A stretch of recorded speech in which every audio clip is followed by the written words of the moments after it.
Peace and blessings, everyone. So this video isn't necessarily a video reply to Reverend Aaron Judah's video, Yahweh before the name Yahweh, but it ended up leading to me making this video.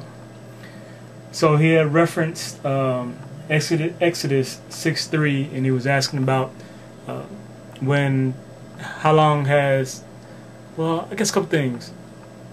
Speaking of the corruption of the name Yahweh, what was God's name called? What was he called before he was called Yahweh? Because it's in Exodus that he says to Moses, "This is my name." Tell people this is my name, Yahweh or Jehovah. And so he says, so what was it before then? But Hebrew, I'll wait for your next video when you say you explain all the research you're doing to get some more light on that. But in reading that and then reading some more passages after that, it brought to me a question that I have. And of course, and that's what the Bible does to you. It ends up starting those Bible wars you spoke of, because the Bible, it makes you have to try to interpret it. It makes you question what's going on, what's being said, why things don't seem to really mix. And once again, when start interpreting, that's all subjective and it can just go anywhere. So specifically, what I'm speaking on, still there in that chapter, and it starts with verse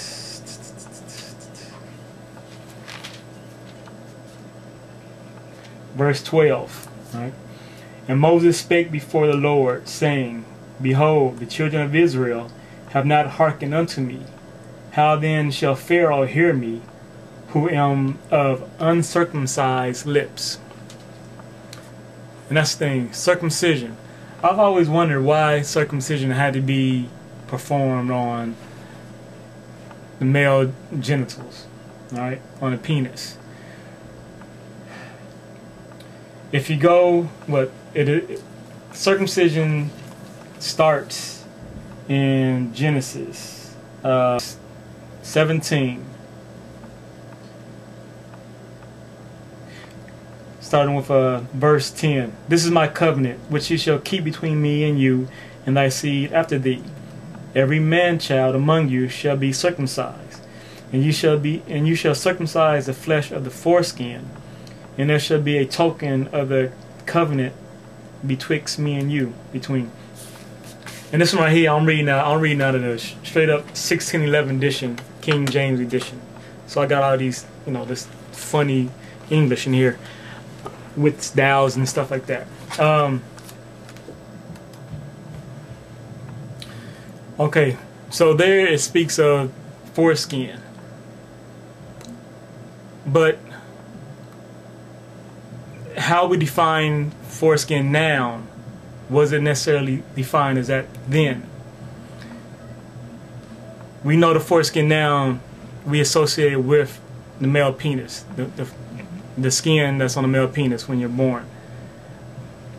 But it doesn't necessarily say that in the Bible. All right, it says foreskin, but it doesn't speak to specifics of saying the skin around the shaft of the male penis. So I wonder how we came to associate that with the foreskin. Because another thing is, throughout the Bible, circumcision is brought up, but there's circumcision of the heart, there's circumcision of the spirit, and of course, right there, I give you that example. Moses was talking about circumcision of his lips. So he's not talking about because the lips aren't cut off, so why should he speak, right? We know in previous chapter to that Moses he has an uncertainty about himself and his ability to speak, because I think he stutters. So he lacks some confidence and wants Aaron, his brother, to be speaking for him. So I would think that when he speaks of uncircumcision of lips, that he's saying that he isn't well spoken. So he once again, he's doubting his ability to fully communicate with them, because of course, because at a certain point, once again going back, he says, well, tell Aaron to go ahead and speak for you. And then going back, just as you read through this, it just makes you wonder what's going on. Because then going back to circumcision, there is a part where Exodus chapter 4 verse 25. Then Zipporah took a sharp stone and cut off the foreskin of her son and cast it at his feet and said, surely a bloody husband art thou to me. So he let him go. Then she said, a bloody husband thou art because of the circumcision. So we take it that she cut off the skin for her son's penis. I guess that's what we're going to assume, but is that necessarily what happened? We're not really sure what foreskin she cut off. She could have cut off a piece of his arm or whatever. She could have cut off his lip. Foreskin. What exactly is a foreskin? So that's the question. What exactly is a foreskin? Not now. Now as we come to associate it now, but back then, what proof do we have exactly what the foreskin was back then? And then still dealing with the covenant and the act of circumcision. And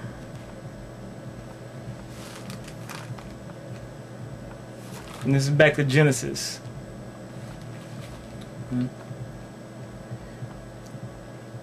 Chapter 17 again.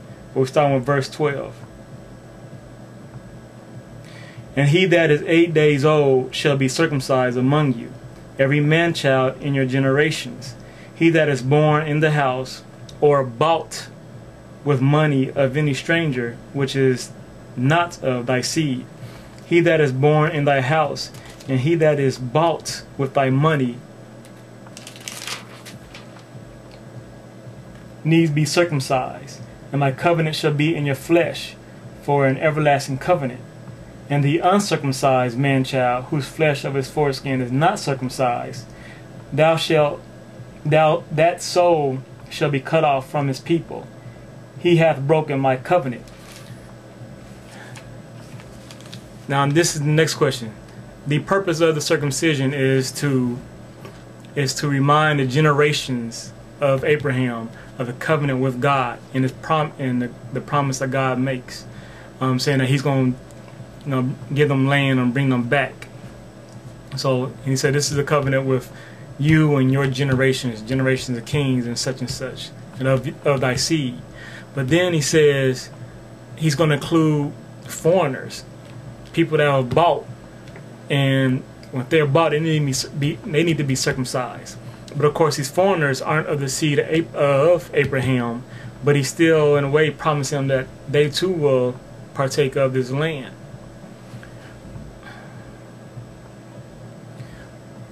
So I guess why the necessity for them who aren't of the seed, who aren't the ones being promised the land? Why would they need to be circumcised? And then why would they benefit and get the land when He's making a promise to Abraham and his people, his seed? So why would other people be able to benefit? In other words, why should Abraham feel special and saying that he's going to receive some land in his people, when God said, well, anybody else can get something too, as long as they're circumcised? Just questions. Like I said, this is going to open up things. I went back and forth on whether I was going to make this video because I know where this can lead to, but I thought, well, I'll go ahead. Maybe this will lead to further Bible discussion. But I'm interested in what will be said by varying different Christians out there in the Hebrew Israelites. Well, so I'm wondering what the replies will be, because I know I've got the attention of some Christians out there because of my previous videos. So I'm interested in what will be said. And there's another thing, one more thing. When God sends Moses before the Pharaoh, He tells him, okay, He says, and this is back to chapter 7 of Exodus.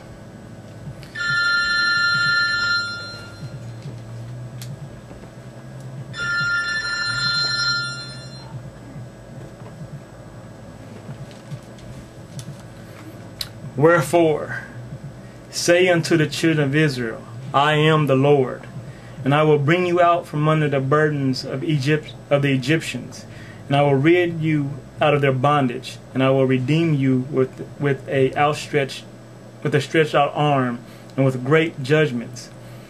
And I will take you to me for a people, and I will be to you a God, and you shall know that I am the Lord your God, which bringeth you out from under the burdens of the Egyptians. The wording of that is God not saying to Moses, go to them and tell them that you are God. He is saying, all right, go on to the people and say that I am the Lord. So he's expecting Moses to go to people and say, listen up, people, I am the Lord, right? And I have to assume that because, once again, when we read and gets down to verse 7, and I will take you to me for a people, and I will be to you a God. A God, not the God, not God, a God. So Moses is a God amongst gods. That is what's being said there, right? So that's just some questions. Like I said, I'm interested in replies.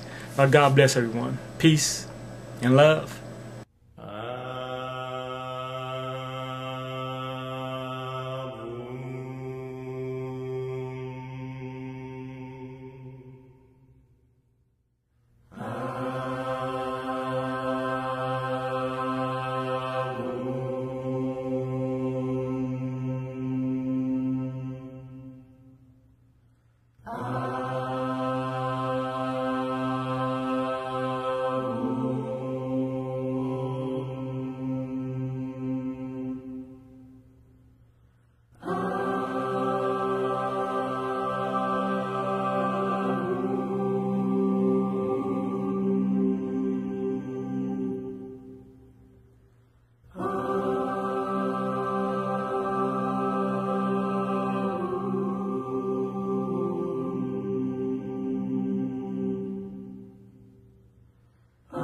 Abun de Bashmael, Nefkada Shmok.